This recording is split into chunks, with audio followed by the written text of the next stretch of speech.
Hey there. Subscribe to my channel. And also press this bell icon. Hello बच्चों, कैसे हो आप लोग? बिल्कुल एकदम शानदार, जिंदाबाद, चकाचक। ठीक है। और फ्रेंड्स, प्रीवियस वीडियो में मैंने आपको आइसो इलेक्ट्रॉनिक, आइसोबार्स, आइसोटॉप्स और एटम से संबंधित कुछ जानकारी बताई थी। ठीक है फ्रेंड्स। और आज हम क्या करेंगे? आज हम जानेंगे डाल्टन का परमाणु सिद्धांत। डाल्टन ने क्या बोला था एटम के बारे में, वो आज हम देखेंगे। ठीक है फ्रेंड्स। तो बिना देरी की यहाँ पे शुरू करते हैं डाल्टन्स एटॉमिक मॉडल। ठीक है। यहाँ पे क्या लिखेंगे? Dalton's atomic model. ठीक है। डाल्टन का परमाणु सिद्धांत, डाल्टन का परमाणु मॉडल। ठीक है। अब देखिए, डाल्टन एक वैज्ञानिक थे। उनने परमाणु के बारे में, एटम के बारे में क्या क्या बताया था, उसको हम वन बाय वन देखेंगे। ठीक है फ्रेंड्स। तो डाल्टन ने क्या बताया था कि डाल्टन बोला था कि परमाणु और परमाणु दोनों से मिलकर एक अणु बनता है। क्या बोला था फ्रेंड्स? यहाँ पे डाल्टन ने बोला था atom plus atom, atom plus atom दोनों मिलकर क्या बनाएंगे? मॉलिक्यूल। ठीक है। इसको क्या बोलते हैं? अणु बोलते हैं। हिंदी मीडियम वाले भी देखिए, एटम मतलब परमाणु। ये मैं यहाँ पे सिर्फ लिखूंगा, आप खुद नोट कर लेना कि एटम और एटम से मिलकर क्या बनता है? मॉलिक्यूल बनता है। अब ध्यान से सुनना, एटम बड़ा होता है कि मॉलिक्यूल बड़ा होता है? तो भैया एटम नहीं, मॉलिक्यूल बड़ा होता है। एटम से मिलकर क्या बनता है? मॉलिक्यूल बनता है। ठीक है। अब दोनों में दो प्रकार के और भी बताए थे इसमें। एक तो बताया था उसने मोनो डाया एटॉमिक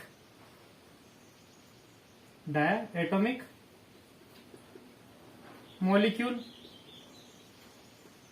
ठीक है। इसको क्या बोलते हैं? इसको बोलते हैं समद्विपरमाणविक, परमाणविक अणु। ठीक है। और दूसरा कौन सा बताया था मित्रों? दूसरा बताया था इसने हेटेरोडायटोमिक।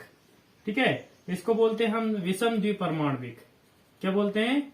विषम द्विपरमाणविक। ठीक है। आप ध्यान से समझना यहाँ पे। मोनोडायटोमिक मतलब समद्विपरमाणविक। जैसे मान लीजिए मित्रों, ये हाइड्रोजन है। क्या है? हाइड्रोजन। और यहाँ पे एक और हाइड्रोजन मिला दिया तो क्या बन गया? वो H2 बन गया। क्या बन गया? H2। ठीक है। H plus H2। ठीक है। आपको दिखाई दे रहा है? एक बार चेक कर लेता हूं मैं। ठीक है, बिल्कुल दे रहा है H प्लस H2। अब देखिए, समद्विपरमाणविक मतलब दो समान एटम, दो सेम एटम से मिलके जो मॉलिक्यूल बनता है वो समद्विपरमाणविक होते हैं। ठीक है। जैसे मान लीजिए यहाँ पे लिखा हमने Cl प्लस Cl, तो क्या बन गया? ये Cl2, ये समद्विपरमाणविक है। आयो समझ में? ऑक्सीजन, ये क्या बन गया? O2, ये समद्विपरमाणविक है। ठीक है। तो ऐसे मॉलिक्यूल्स जिनमें एटम सेम हो वो क्या होते हैं? मोनोडायटोमिक यानी कि समद्विपरमाणविक। और जिनमें अलग अलग होते हैं, जैसे मान लीजिए सपोज कीजिए HCl। ठीक है। क्या बन गया? ये HCl। ठीक है। ये विषम द्विपरमाणविक है, हेटेरोडायटोमिक है। इसके बाद में मान लीजिए इसने यहाँ पे लिख दिया, सपोज कीजिए HF। ठीक है। H प्लस F क्या हो गया? HF हो गया। ठीक है। ऐसे मान लीजिए यहाँ पे दे दिया उसने H प्लस O, क्या हुआ? HO या OH माइनस। ये क्या था? ये विषम द्विपरमाणविक हो गए। बात समझ में आ रही फ्रेंड्स? ये किसने बोला था? ये बोला था किसने? डाल्टन ने। ठीक है। बात समझ में आई होगी बिल्कुल। मैं इसको साफ कर देता हूं, फिर आगे बताऊंगा।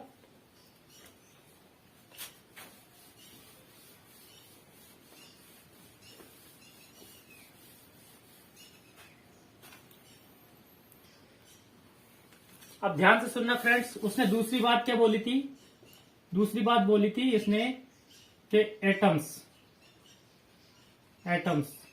Take part in chemical reactions. ठीक है। ये चीज आपको याद रखनी है, आपसे एग्जाम में पूछ सकता है कौन सा स्टेटमेंट गलत है डाल्टन का। ठीक है। तो डाल्टन ने जितनी भी चीजें वो याद कर लो, बाकी जो अदर चीजें वो गलत हो जाएगी। यानी कि ये डाल्टन ने बोला था कि एटम टेक पार्ट, यानी कि परमाणु रासायनिक अभिक्रियाओं में भाग लेता है।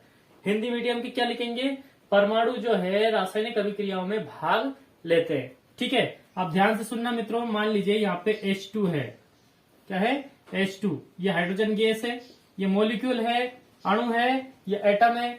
तो आप बोलोगे सर कि ये मॉलिक्यूल है, क्यों? क्योंकि H प्लस H, अभी बताया था मैंने, H प्लस H H2 होता है। ठीक है, तो ये तो हो गए एटम्स और ये क्या हो गए मॉलिक्यूल, यानी कि ये तो परमाणु और ये अणु।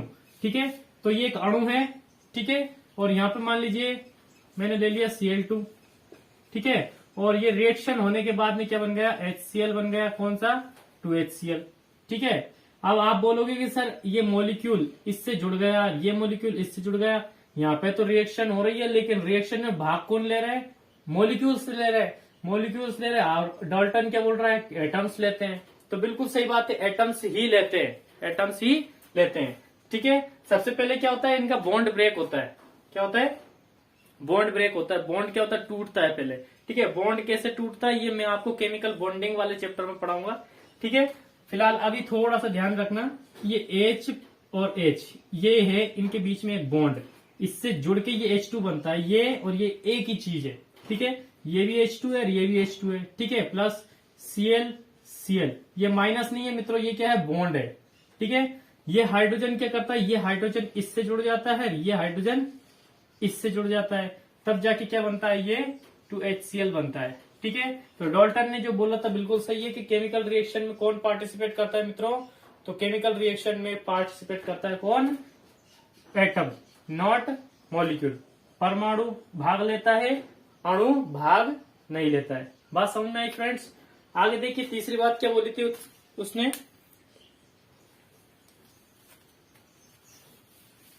तीसरी बात बोली थी उसने मित्रों, atoms can not be in free state. Free state, atoms can not be free state, इसका मतलब हिंदी में क्या बोलेंगे इसको, कि परमाणु कभी भी फ्री, मुक्त अवस्था में नहीं रहता है। हिंदी में आप नोट कर लेना इसको, परमाणु कभी भी मुक्त अवस्था में नहीं रह सकता। ठीक है, सपोज कीजिए ये हाइड्रोजन नेचर में आपको ऐसा कैसे ही नहीं मिलेगा। ठीक है, Cl आपको ऐसा कैसे, क्लोरीन आपको ऐसा कैसे ही नहीं मिलेगा, ऑक्सीजन आपको ऐसा कैसे ही नहीं मिलेगा।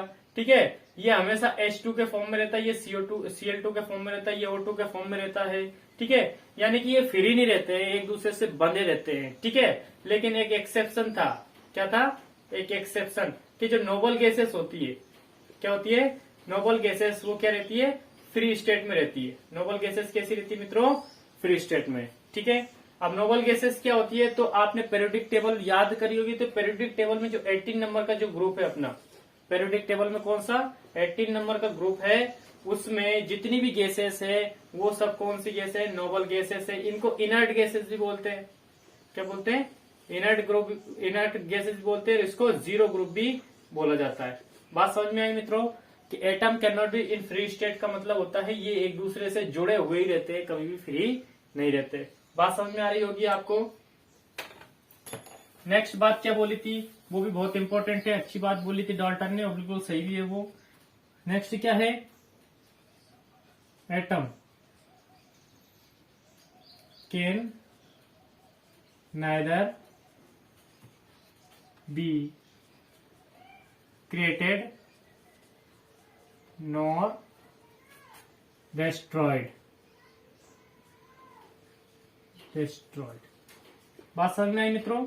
ठीक है, एटम को ना तो क्रिएट किया जा सकता है, ना तो बनाया जा सकता है, ना ही उसको क्या किया जा सकता है, नष्ट किया जा सकता है। एक एग्जांपल से समझना मित्रों, यहाँ पे मान लीजिए H2 है और ये क्या है, N2 है।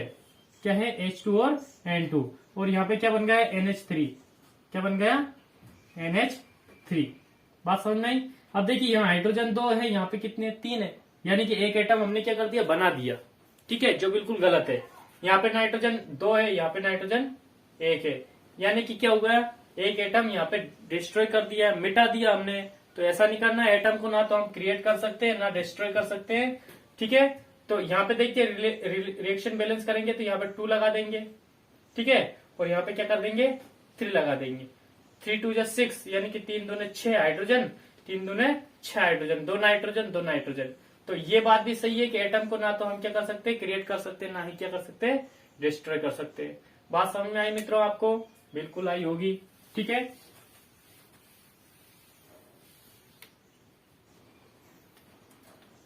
तो मित्रों ये थी डाल्टन की कुछ अवधारणाएं, जो कंसेप्ट थे जो डाल्टन ने कुछ बोले थे।